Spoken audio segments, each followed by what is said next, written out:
फिर से आपका स्वागत है एक नई कहानी के साथ। हमारी आज की कहानी है दो सरकारी बहुएं। ये कहानी है दो बहनों की, रीना और नेहा। दो बहनें बचपन से ही पढ़ाई में बेहद होशियार थी। स्कूल में हर साल उनकी टॉप रैंक आती थी। रीना का सपना था कि वह बड़ी होकर आईपीएस अधिकारी बने, जबकि नेहा डॉक्टर बनना चाहती थी। हालांकि उनके पिता राजीव का मानना था कि लड़कियों को पढ़ाई में समय बर्बाद नहीं करना चाहिए, बल्कि घर के कामों में दक्ष होना चाहिए ताकि ससुराल में काम आ सके। लेकिन उनकी मां सावित्री ने अपनी बेटियों का हर कदम पर साथ दिया और उन्हें पढ़ने के लिए प्रेरित किया। तुम दोनों की मेहनत एक दिन रंग लाएगी, सावित्री अक्सर कहा करती थी। राजीव के विरोध के बावजूद सावित्री ने अपने पति को मना लिया और लड़कियों को स्कूल भेजा।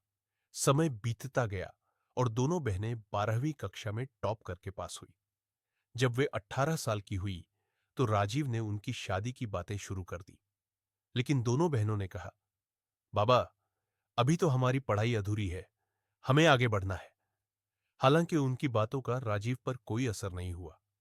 जल्द ही सावित्री की बीमारी के कारण मृत्यु हो गई और अब उनकी मदद करने वाला कोई नहीं बचा था। 2 महीने बाद राजीव के बड़े भाई ने आकर कहा, तू अभी तक अपनी बेटियों की शादी क्यों नहीं करवा रहा? गांव में लड़कियों की शादी 18 की होते ही हो जाती है। राजीव ने भाई की बात मानकर दोनों बहनों की शादी एक ही परिवार में तय कर दी। लेकिन रीना और नेहा के सपने अधूरे थे। उन्होंने अपने दिल की बात मन में रखते हुए शादी कर ली। शादी के बाद जब ससुराल पहुंची तो सास कमला ने कहा, अब पढ़ाई छोड़ो और घर संभालो। लेकिन दोनों बहनों का सपना अभी भी जिंदा था। एक दिन जब कमला अपनी सहेली के घर गई थी, रीना और नेहा चुपके से यूनिवर्सिटी गईं और वहां फॉर्म भरकर किताबें खरीद लाई। उन्होंने किताबों को छुपाकर पढ़ाई जारी रखी। उनके पति ज्यादातर काम के सिलसिले में बाहर रहते थे, जिससे उन्हें रात में पढ़ाई करने का समय मिल जाता था। उनकी मेहनत रंग लाई और वे दोनों सेमेस्टर में टॉप करने लगी। कॉलेज के प्रिंसिपल को उनकी कहानी पता चली और उन्होंने उन्हें कॉलेज हॉस्टल में रहने का मौका दिया। दोनों ने अपनी पढ़ाई जारी रखी और बच्चों को जन्म देने के बाद भी वे अपने सपनों को पूरा करने के लिए संघर्ष करती रहीं। कई कठिनाइयों के बाद रीना ने आईपीएस का एग्जाम पास किया और नेहा डॉक्टर बन गई। उनके पतियों की फैक्ट्री में आग लग गई और वे कर्ज में डूब गए। अंत में उनके पिता और सास ससुर भी बेघर हो गए। जब रीना और नेहा ने भंडारा किया तो उनके परिवार के लोग वहां आए और माफी मांगी। रीना और नेहा ने सब कुछ भुलाकर अपने परिवार को फिर से अपना लिया। आज वे गर्व के साथ अपने सपनों को जी रही थी। रीना अब एक सीनियर आईपीएस ऑफिसर बन चुकी थी। उसकी कड़ी मेहनत और ईमानदारी ने उसे समाज में एक अलग पहचान दिलाई थी। जहां वह अपने कर्तव्यों को निभाते हुए कानून व्यवस्था बनाए रखने की कोशिश करती थी, वहीं उसके अंदर कहीं ना कहीं एक असंतोष भी था। समाज में फैली असमानता और भ्रष्टाचार ने उसके मन में गहरी चोट दी थी। एक दिन रीना को एक बड़े भ्रष्टाचार रैकेट की सूचना मिली, जिसमें बड़े बड़े अधिकारी शामिल थे। इस केस को संभालने का जिम्मा रीना को मिला। यह उसकी अब तक की सबसे बड़ी चुनौती थी। केस की गहराई में जाते ही रीना को पता चला कि इस रैकेट में कुछ बड़े राजनेता भी शामिल थे, जिनमें उसके ससुराल पक्ष के एक प्रभावशाली नेता का भी नाम था। रीना के लिए यह एक कठिन समय था। उसे एक तरफ अपने कर्तव्य का पालन करना था और दूसरी तरफ अपने ससुराल वालों का सम्मान भी बचाना था। लेकिन रीना ने कसम खाई कि वह किसी भी हालत में न्याय का साथ नहीं छोड़ेगी। नेहा की जिंदगी भी किसी फिल्मी कहानी से कम नहीं थी। उसने एक प्रतिष्ठित अस्पताल में डॉक्टर की नौकरी ज्वाइन कर ली थी और धीरे धीरे उसने अपने काम में महारत हासिल कर ली। लेकिन उसकी जिंदगी में भी नई चुनौतियां आने वाली थी। एक दिन नेहा के अस्पताल में एक खास केस आया। एक गरीब परिवार की बच्ची गंभीर हालत में भर्ती की गई थी। परिवार के पास इलाज के लिए पैसे नहीं थे और बच्ची की स्थिति नाजुक थी। नेहा ने अस्पताल प्रशासन से बात की, लेकिन उन्हें मुफ्त इलाज के लिए मना कर दिया गया।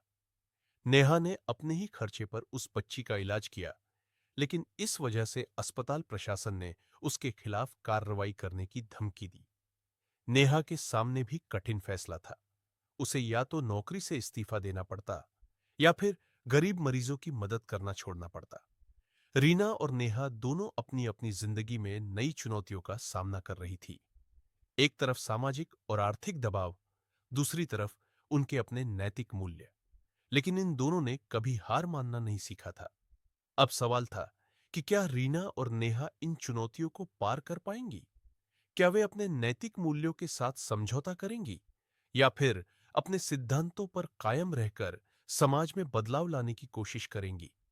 रीना और नेहा दोनों अपनी अपनी जिंदगी के मोड़ पर आ चुकी थी, जहां उन्हें सबसे कठिन फैसले लेने थे।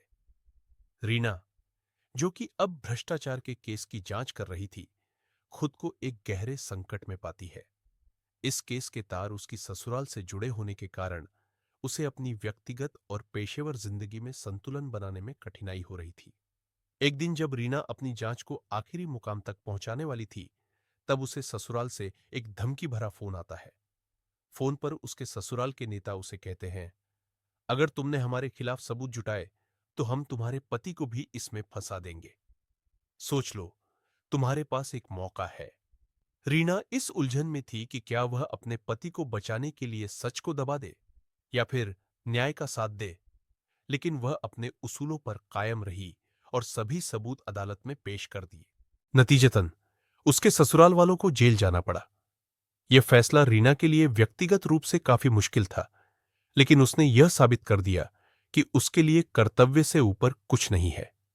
नेहा की स्थिति भी उतनी ही तनावपूर्ण हो चुकी थी। जब उसने गरीब बच्ची का इलाज करने के लिए अस्पताल प्रशासन के आदेशों के खिलाफ जाकर उसकी मदद की, तो उसे अस्पताल से बाहर कर दिया गया। नेहा को अब अपनी आजीविका और मरीजों की मदद दोनों के बीच संतुलन बनाना था।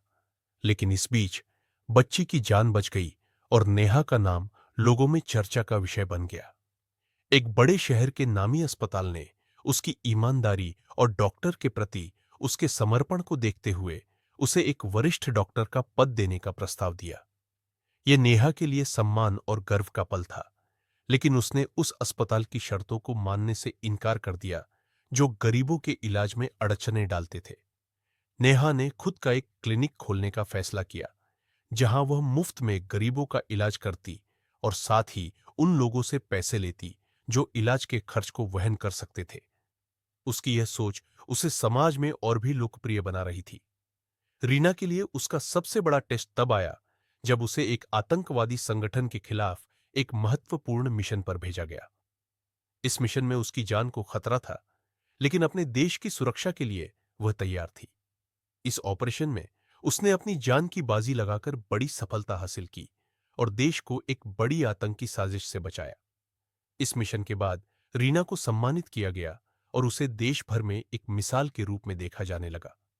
दूसरी तरफ नेहा का क्लिनिक अब एक सफल संस्था बन चुका था।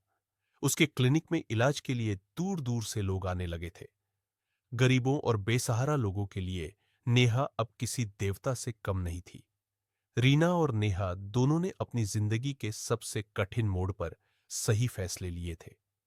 उन्होंने अपने सपनों को जिया, अपने सिद्धांतों के साथ समझौता नहीं किया और समाज में बदलाव लाने का काम किया। चाहे कितनी भी बड़ी मुश्किलें क्यों ना आए, अगर आप अपने सिद्धांतों पर कायम रहते हैं तो आप सफल जरूर होते हैं।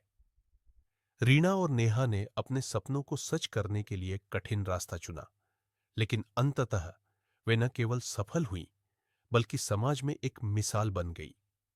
कहानी यह सिखाती है कि सही रास्ता हमेशा मुश्किल हो सकता है, लेकिन अंत में जीत उसी की होती है जो अपने उसूलों पर अडिग रहता है।